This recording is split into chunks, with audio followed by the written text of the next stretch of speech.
Здравствуйте! В эфире Канашской студии телевидения «Вести недели». В студии Олеся Григорьева. Депутат Государственной Думы, член Комитета по природным ресурсам, собственности и земельным отношениям Николай Малов в ходе рабочей встречи с главами администрации города и района обсудил первые результаты по сбору твердокоммунальных отходов. Население считает, что нормативы завышены. В районе наблюдается нехватка контейнеров. Эти и другие вопросы были доведены до депутата. В ходе рабочей поездки Николай Малов принял участие в совещании по вопросам перехода на новую систему обращения с твердыми коммунальными отходами. Обсудили с главами администрации города Виталием Михайловым и Канашского района Владимиром Степановым первые результаты работы по сбору ТКО в муниципалитетах. Речь шла об организации необходимого количества контейнерных площадок во всех населенных пунктах района и контроле за своевременным вывозом мусора. Затронули темы раздельного сбора отходов и приема вторичного сырья. В этом году в Канаше должна заработать мусороперегрузочная станция. Земельный участок под нее определен. Более того, за счет средств экологического сбора уже приобретено специализированное оборудование для оснащения станции. Ирина Константинова, Павел Павлов. Вести недели. Защитники Отечества на сцене музыкальной школы. Вниманию слушателей представили 14 номеров популярных классических произведений и современной национальной музыки. В мир прекрасного окунулась наш корреспондент Марина Баринова. «Мальчики играют, мальчики поют». Так назвали концерт, в котором приняла участие мужественная половина воспитанников музыкальной школы. Я сегодня буду играть на ударных. Это для меня очень большое событие. Мы тренируемся, у нас есть специальный урок-ансамбль. Вот мы там играем на разных инструментах. Там я на ударных, есть на баяне, кто играет, на гитаре, на бас-гитаре, на синтезаторе. Преподаватель у нас Кирилл Владимир Николаевич, он очень творчески относится к нам. Для меня 23 февраля – это музыка, счастье, поздравления своих одноклассников, мужчин, пап, дедушек. Высокий профессионализм продемонстрировали Никита Иванов в дуэте с Русланом Морозовым, Дамиан Смелов, Святослав Дмитриев. Эти ребята являются многократными лауреатами множества конкурсов.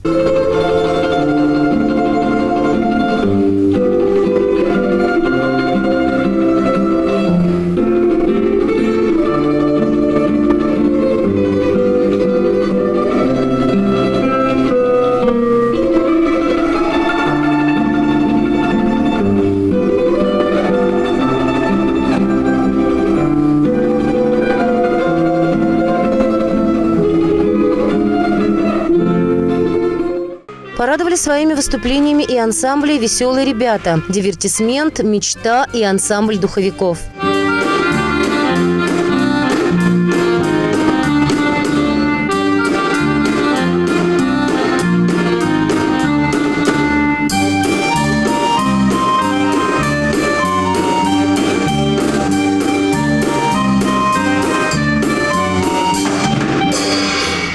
Яркое выступление произвело на присутствующих выступление Георгия Суренкова, Тимура Гафиатуллина, Савелия Кондратьева, Михаила Скворцова и Аяза Алиулова. Марина Баринова, Вениамин Григорьев, Павел Павлов. Музыкальная школа.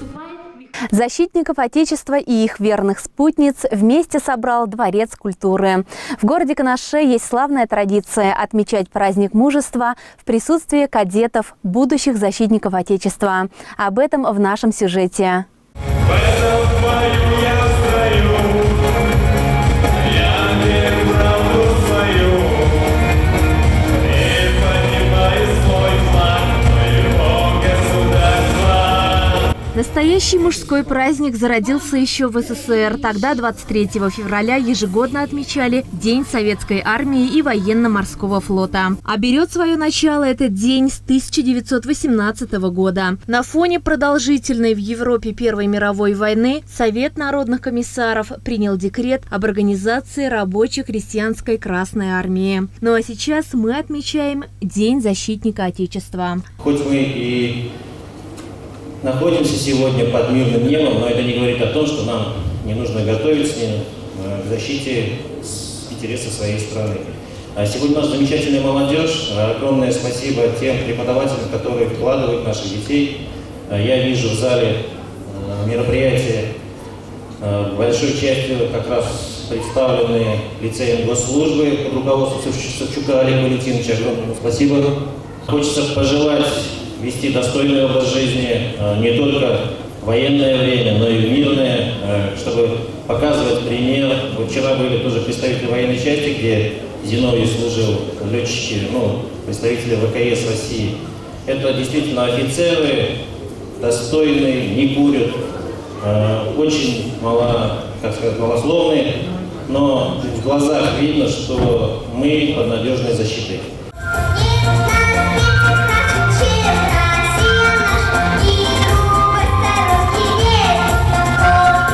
Военный комиссар Юрий Барышов знает в лицо каждого защитника Родины, которые уходят нести службу из города Канаша. Кто-то проходит военную службу в чине курсанта, в чине офицера, генерала и адмирала. У нас есть на кого равняться.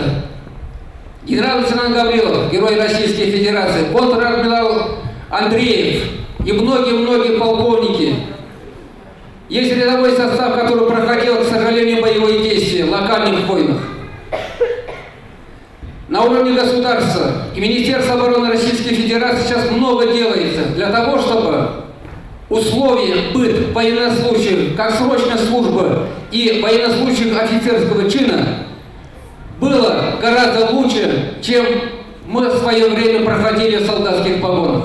На сегодняшней сцене выступали будущие матросы, пехотинцы, а также те, кто уже прошел службу и кто уже знает, что главное призвание мужчины – защищать свою родину.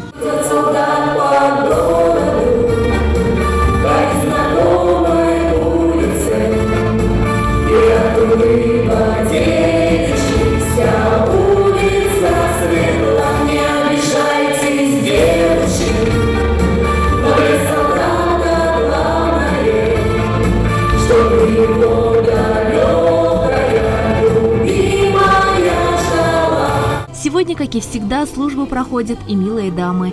Сцену Дворца культуры озаряли их улыбки.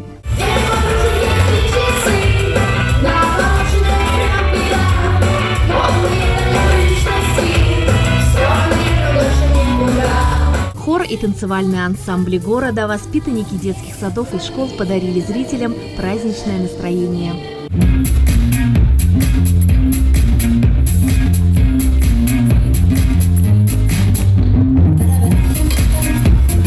Олеся Григорьева, Вениамин Григорьев, Елена Владцева, Дворец культуры.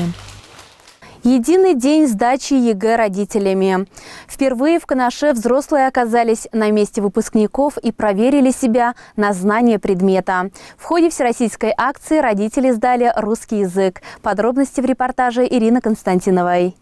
Проверка знаний русского языка сегодня проходит на базе 9-й школы. Писать единые государственные экзамены изъявили желание не только родители будущих абитуриентов, но и чиновники, депутаты, руководители организаций и предприятий города. Глава администрации Виталий Михайлов не только поздравил участников всероссийской акции, но и сам решил поучаствовать в ЕГЭ. Сегодня все как на настоящем экзамене. Пропуск в школу и регистрация только по паспорту, все вещи в гардеробную, с собой только ручку и паспорт. Кто телефоны с собой взял, мы все их конфисковали, положили в коробки под подпись. Все прошло замечательно.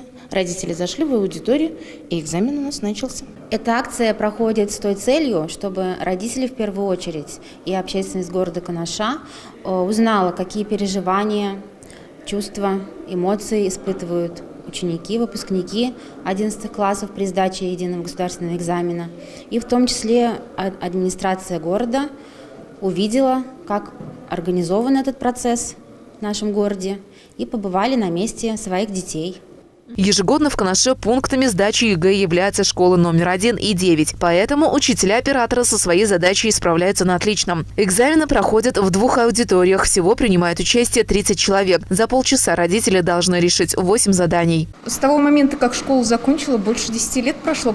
Мой ребенок в этом году заканчивает 9 класс. Хотелось бы на его месте побыть и попробовать, что это значит сдавать экзамены. Запечатанный конверт с заданиями вскрывается строго перед экзаменующимися. И задания распечатываются каждому индивидуально. Полчаса пролетели как 5 минут, признаются участники. Я первый раз сдавала такой экзамен, хотя сама учитель русского языка.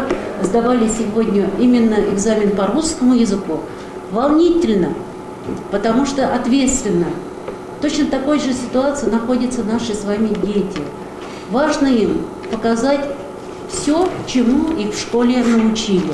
И действительно, если ребенок готовился постоянно, систематически занимался, то он обязательно сдаст любой экзамен на хороший балл. Сегодня можно смело констатировать, экзамен сдали все, а вот результаты станут известны чуть позже. Их отсканировали и отправили на проверку. А участники акции уже встретились за круглым столом, где им были вручены сертификаты об участии в ЕГЭ родителями, а организаторам благодарности за отличную подготовку. Стоит отметить, что из пройденного опыта каждый родитель для себя подчеркнул много новой информации. Нам предстоит тоже сдавать ЕГЭ по 4 предметам, мы готовимся.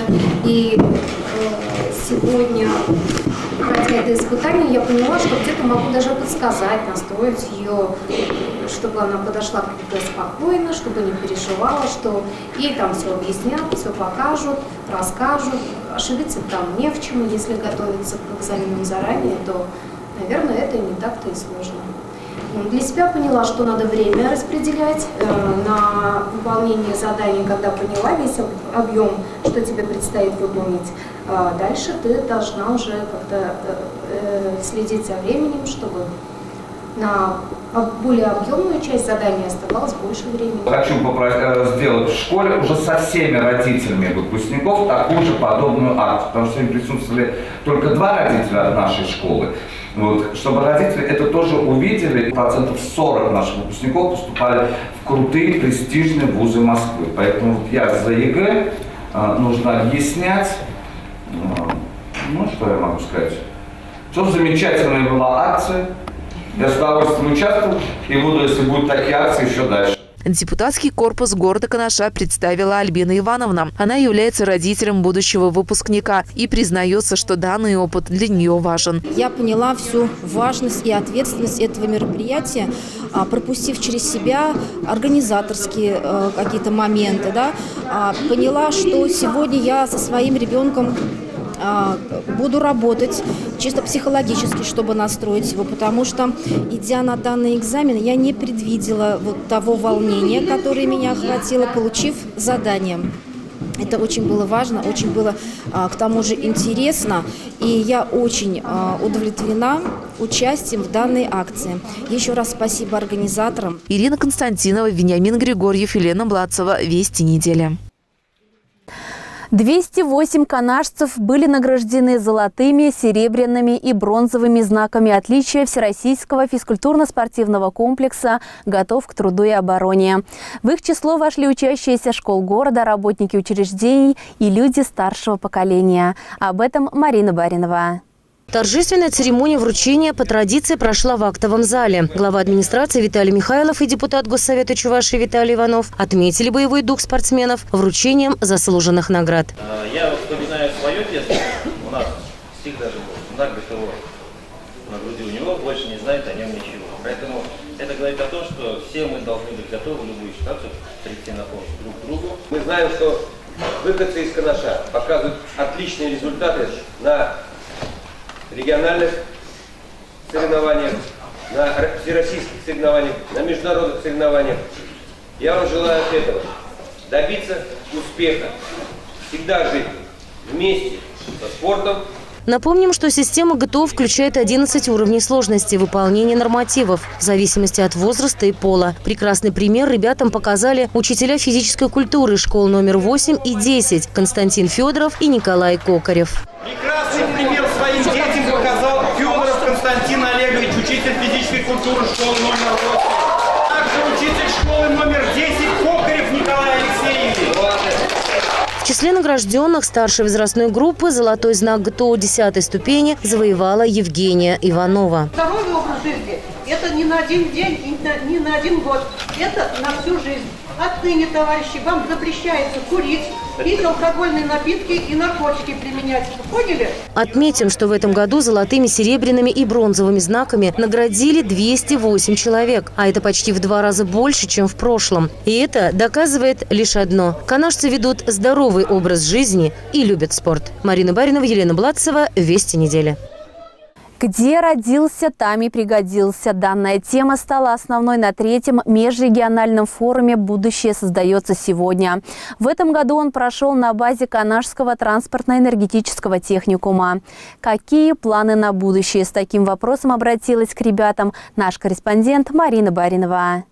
Канашский транспортно-энергетический техникум вновь принимает гостей. На его базе прошел территориальный форум сельских школ и школ малых городов. Российское движение школьников как диалоговая площадка для решения проблем профессиональной навигации школьников в сельских территориях и малых городах. Актовый зал стал дискуссионной платформой для обмена опытом в области профессиональной ориентации школьников, а также вовлечения их в обсуждение проектов развития сельских территорий. В работе форума приняли участие глава администрации города Канаша Виталий Михайлов, начальник управления образования администрации Канашского района Юрий Алексеев, начальник отдела образования и молодежной политики администрации Вурнарского района Денис Трофимов, также директора средних специальных образовательных учреждений, волонтеры города и школьники Янтиковского, Канашского и Вурнарского районов. Планов никаких нету, потому что я пока учусь только в 8 классе, но, конечно же, уже задумываюсь о том, кем стать в дальнейшем, куда поступать.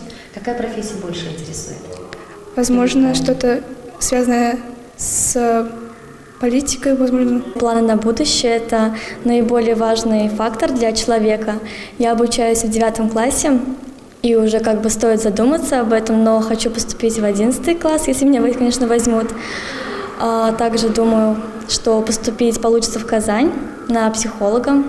Работа с людьми – это очень увлекательно и интересно, узнавать различные проблемы людей и помогать им, конечно же. Нас приехало 8 человек, школьников. Мы очень рады быть здесь. Точно выбор я пока не сделала. Я думаю между медициной и другими техническими профессиями.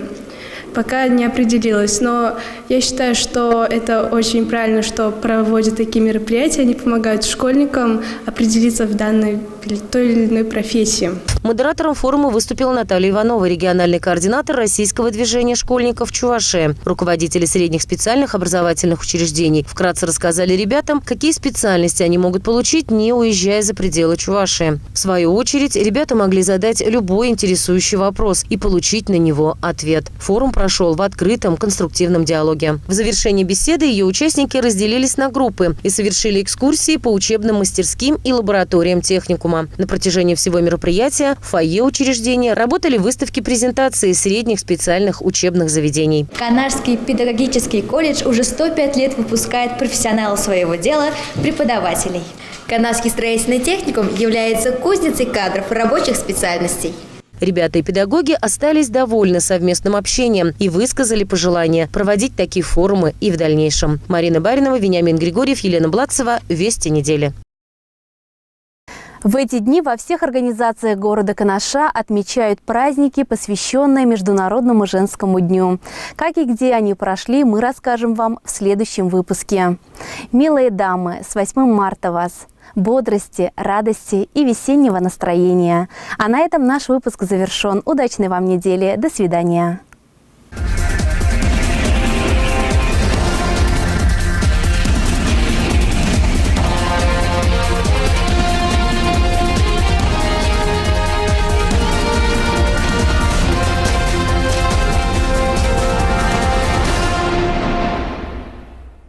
Широкий ассортимент товаров, предлагаемых магазином низких цен «Светофор», в очередной раз радует покупателей. Мы постоянные посетители. Здесь очень широкий выбор, но и очень приветливые продавцы. Здесь довольно аккуратно, просторно, поэтому мы сюда приходим. Часто сюда заезжаем, в этот магазин. Нам здесь нравится. Большой выбор, просторно здесь. Цены небольшие, приемлемые. Главное, выбор большой.